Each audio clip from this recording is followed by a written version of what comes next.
장평초등학교는 56개인데요.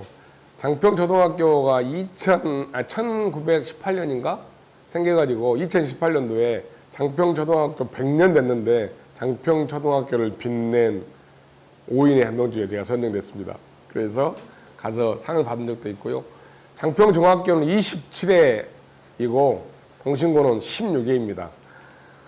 그래서 제가 어렸을 때 꿈은 판검사를 해야겠다, 법률가의 꿈을 가지고 있었는데 2학년, 고등학교 2학년, 3학년 때 공부를 열심히 한다고 했는데도 좋은 성적이 되지를 못해서 저희 원래 꿈은 고대법대를 가는 게 꿈이었습니다.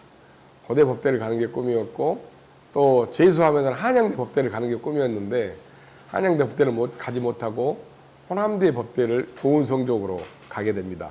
가게 돼서 처음에는 막 가서 고시를 해야겠다고 생각을 하고 고시반에 영어시험을 치르고 제가 영어시험 그때 영어를 좀 잘했습니다. 영어시험을 치르고 1등을 맞고 고시원에 들어가는데요. 그 당시가 86년도입니다. 그리고 1년 후가 87년도죠. 그런데 그때 시국 상황이나 주변의 상황들이 저를 가만히 있지 못하게 한 것도 있고 또 태생적 한계나 우리 같이 시골 촌놈들은 또 그런 것에 그 시대의 흐름에 가만히 있을 상황도 좀 못 되죠. 그리고 주변에 여러 선후배들이 제가 타겟이었던 것 같아요.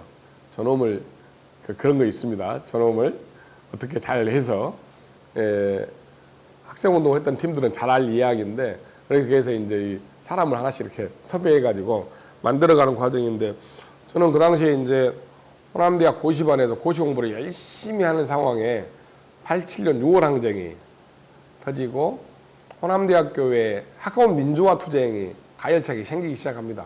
물론 그 당시에 이제 주변에 전대나 조대 또 여러분들이 막 이렇게 인파워먼트 외부에서 힘을 막 들어 넣어가지고 뭘 하자 하는 그런 계기가 되기도 하죠. 그러면서 고시반에는 자연스럽게 잘리고 또 그 당시에는 오용학생회라는 체육과를 주시는 오용학생회가 호남대학교에 있었는데 그런 팀들한테 걸려가지고 불이익도 당하고 그러면서 그럼에도 불구하고 학생운동의 길에 서서히 그 당시에 시대적 흐름과 민족의 여러 가지 문제와 이런 것들을 눈을 뜨기 시작했죠. 그래서 2학년 때, 3학년 때 동아리 학생회장과 법대 학생회장을 하게 되고 또 조국통일투쟁위원장을 하게 되고 법대 학생회장을 하면서 여러분이 잘 아는 유택열 형을 목대 학생회장으로 만나게 됩니다. 그래서 그 인연이 지금까지 이어지고 있는 것이고 그래서 당시에는 형은 이제 우리보다 좀 더 나이가 더 많이 드셨고 우리는 현역이었고 그래서 법대 학생회장끼리 모여 전국 법대 학생회 협의회도 만들어서 88년도에는 활발한 활동도 하게 되고 제가 또 88년도에는 평양축전 준비위원장을 맡게 되어서 1988년도에 평양에서 세계적인 학생축전이 열립니다. 그걸 참가하자라는 취지의 대학생들의 모임을 만들어 가지고 그 위원장도 하고 그리고 각 대학을 다니면서 평양 가자고 하는 취지로 조국통일투쟁위원도 하게 되면서 통일 심포지엄을 구성을 합니다. 그래서 각 대학에 통일 심포지엄 할 수 있는 강사들 다 모집해 가지고 그 당시에는 상당히 어려운 북한 바로 알기 또 평양 축전 또 내가 말할 수 없는 뭐 그 당시 어떤 사상적 책들을 몰래 공부하면서 이걸 학생들에게 전대, 조대, 호대, 목대, 교육대, 광주대, 순천대 뭐 이런 대학에 광주놈 대학에 쫙 가서 강의하고 몰래 다니면서요. 그리고 그 당시에는 그렇게 하면 잡혀가고 수배 걸리고 하니까 그러면서 평양 축전 준비위원장을 하고 교통투기장을 하고 총학생회 간부 역할을 하고 광주남 통일심포지엄 준비위원장을 하면서 제가 수배를 걸리게 됩니다. 그래서 89년 8월 18일인데 이때는 언제냐면 그 당시에는 8.15를 기점으로 해가지고 지금은 좀 없습니다만 가자 북으로 오라 남으로 남북 청년 평양 축제를 연대나 고대에서 항상 했고 거기서 이제 학생들이 못 가게 전경들은 막고 우리는 들어가고 거기서 치고받고 싸우고 건대나 고려대나 연세대학교에서 하게 되고 저는 우리 대학에 있는 호남대학의 통일투쟁위원장으로서 주시라고 그럽니다. 주시. 그 다음에 또 나를 보호한 사람은 주보라고 하는데 그런 팀들하고 어떻게 해서든 연대를 들어간다.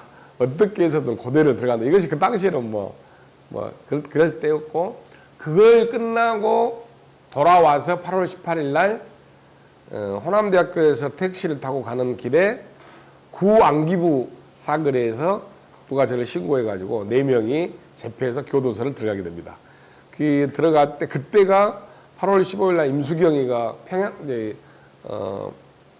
저기 이제 휴전선을 통과해서 오는 상황, 또 임종석 또 마찬가지 그런 상황.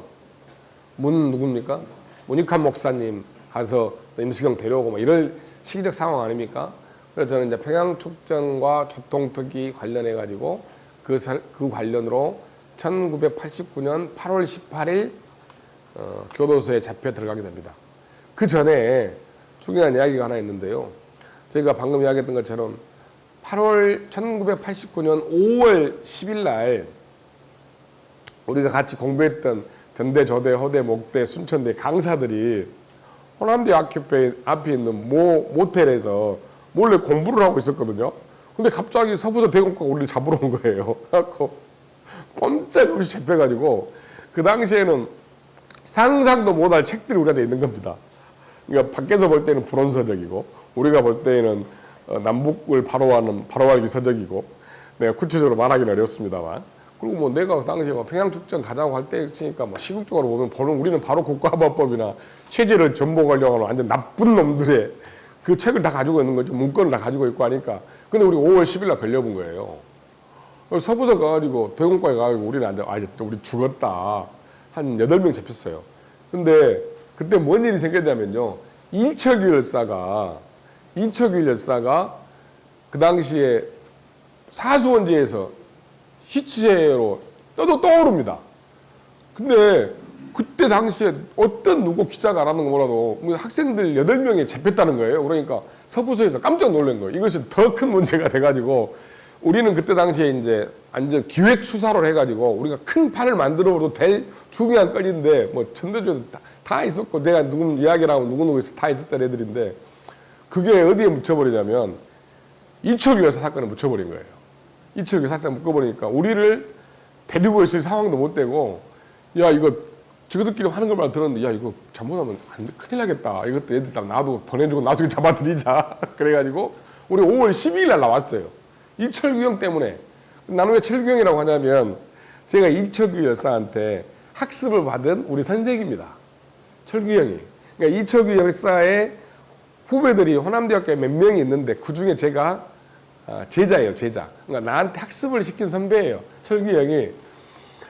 그래가지고 철규 형이 사라진 날 저하고 뭘 먹었냐면 짜장면을 먹었어요.